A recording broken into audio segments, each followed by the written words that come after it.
Okay, so the moment of truth. I am going to cut along this line here and attempt to bring this scoop downwards the way I like them. I want it to come down at that sort of angle, if you like.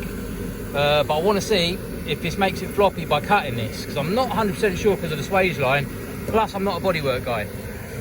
So, I just want to bring this down. I don't need it that tall anymore, because obviously 2J power for the win, I don't need it that tall. All sits under the bonnet, but I do like the look a bit, and I still like the modern day scoops. So I'm going to give that a cut this side, here along this line, and along that line, and we'll just see how we get on. So gang, got a little bit brave, and I've done some cutting. So what I've done, that would have been the original height, there. Big ass 90s style scoop, 427 cubic inch written on the side right there with a rat on it. But that's not what I want to do. So I want to modernise it a bit. So I want to drop it. So what I did, cut it all along the sides. So she's still attached to that end. Gives you a better idea here. This is floppy. I don't want it upright like that. Don't want it straight. This is no longer the 90s. So I've cut a piece out here. So she drops. As you can see, yeah. It will bend inwards like that to give you a nice curved effect with any luck. It's actually quite hard to show you like this. It'll be more like that at an angle as opposed to how it was, which was dead straight. So I'm gonna have to section the piece out here. But the overall look is of it going up and back down, because I don't want it quite as tall. A, because I sit very low in the car and I'm a short arse, and B, I just don't like the look anymore. So when she's straightened up, it should go over like that. Yeah, get the drift? Keep cutting. Right, so I got pretty wild and crazy with the old cutting. So I've kind of got the rough shape I want. So it goes up, starts coming down, start at the back downwards. Then this now leans out. It's very hard to tell because of the red, but it leans out like that. It will lean even further in, so I have to trim. I have trimmed the lump of this section here, but I'm gonna have to trim some more because when it leans in, I want it to lean in more along that side, like that. And then the same for this side. So that's where it would have been. It would have been up there. She was high. Man, that's a good 8 inches. Trust me, I've measured it. It is 8 inches all day long. But then, now we drop him down, like that.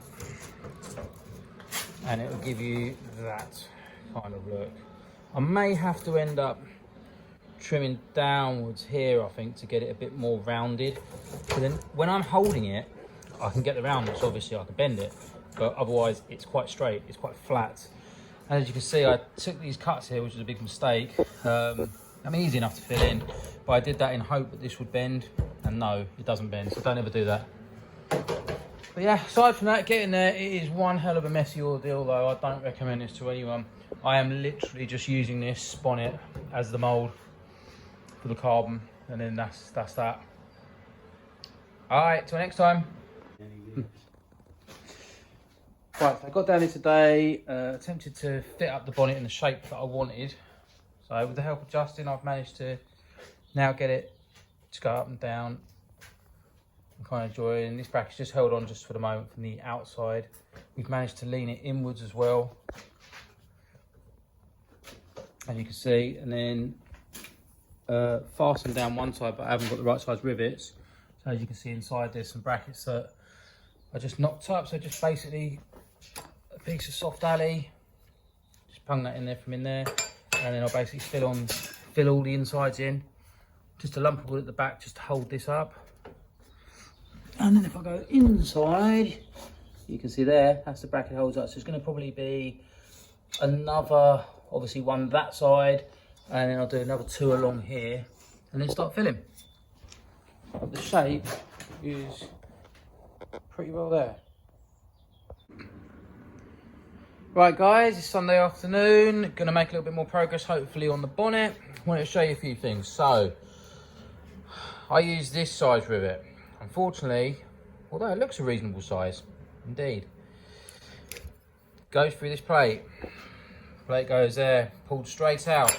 This fiberglass is a little bit thicker than I thought. So now what I'm going up to is this size. Ultimate penetration. So that should draw it in nicely. This one's gone all right. It will do. I don't know, if it pops off, I might, 'cause it's just hanging on the edge. I might put a bigger one in. But the plan is to get another one here, bracket wise, the proper one obviously on the inside this time, alley, and then we should have the shape. I mean, I'm pretty happy with it so far. Very hard to tell because it's shiny still, but you know, it goes up, up, up, and then you can see it goes down. So, you know, it's kind of where I want it. It certainly is a bit lower.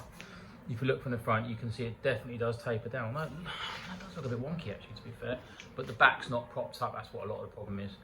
The side where I showed you is not propped up, but it will be. It will be. See, you can see the gap here where it's down. So that will hopefully make a difference. But I'll show you guys in a sec. Well, I'm definitely getting there. It's taken a lot longer than I thought. Plus, I hate using the rivet gun, the manual gun. We have got the airline one, but I cannot find it anywhere. But I know it's here, and I'll find it just when I finish the job. So these ones are now down, which is solid. Countersunk in, so I'll fill these in. That's solid. I don't know whether I should do one there and one there, or just cheat and do one there. So the odds are I'll probably cheat, because it's just how I roll. But yeah, it's actually come out reasonably straight. I'm happy. You can see where it grows. It's just subtle, nothing too wild and crazy. Come around the front. That's it. You know? No, I'm a bit on the wonky side. It's as good as I'm going to get it, I think. But yeah, I'm pretty happy with it. It's just a pain in the arse using the old manual rivet gun. It's hard. It's really hard to do it. Unless I'm just weak, which is quite possible as well. Okay, managed to get them all on now. So I've got the brackets on the underside. Everything's actually very, very flush, which is quite impressive. Yeah, you can see there's a gap, so it's got to be filled. Remember, this is just to take the mould off of, or my way of moulding it, shall we say. Just an ever so slightly downwards. Nothing crazy. Length the sides outwards a bit. That's what I wanted to achieve, and the highest point is about there. So you can see it now.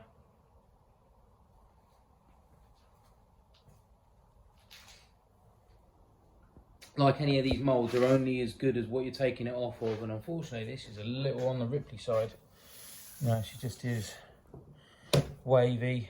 I'm not going to cure that. I'm not a body man, so I'm not going to cure that, but it will do. And the underside for you. There, you can see how it's all held up. Put a lump of wood in the middle there so it sort of bows over the edge. See? Actually, that side has popped up a little bit there, which you can adjust just by pushing down them. They're just alley brackets, so a little bit of gentle persuasion, they'll all go. Next job is that comes off, block the hole, fill these in, fill everything in, make it as good as possible. Better the transition here, just cracks over the years. Take the emblems off the front, the Mighty Ford, and then yeah, kick off bagging it for the anti-stick stuff, and that's it. Go for it. I'll keep you updated.